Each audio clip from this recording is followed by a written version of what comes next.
Arestado ang isang lalaking nang hold up sa isang money changer dito sa lungsod ng Quezon. Sa tulong ng CCTV footage, abay madaling nasa kote ang naturang suspect. Jim Tejano sa balita.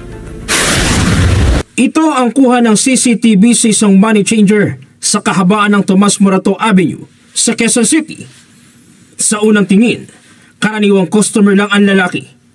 Ang siste, magpapapalit umano ng foreign currency, pero makaraang magkasundo may delay tactics ang suspect na tila kabado sa maitim na bala. Nung nagkasundo, itong biktima tinawag yung isang companion niya at inabot yung pera.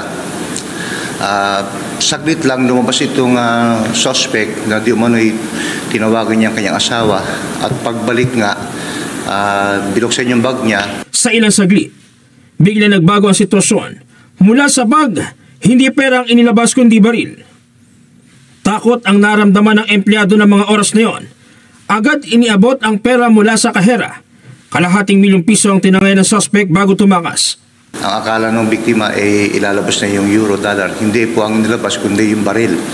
So agad tinutukan nitong biktima at sinabi niya na ilabas mo lahat. Sa takot ng biktima, ibinigay niya itong bag na ito na naglalaman ng 500,000. Pero ang di alam ng salarin, hindi pa doon nagtatapos ang istorya. Ang kilos niya naman manan sa likod ng mga kamera.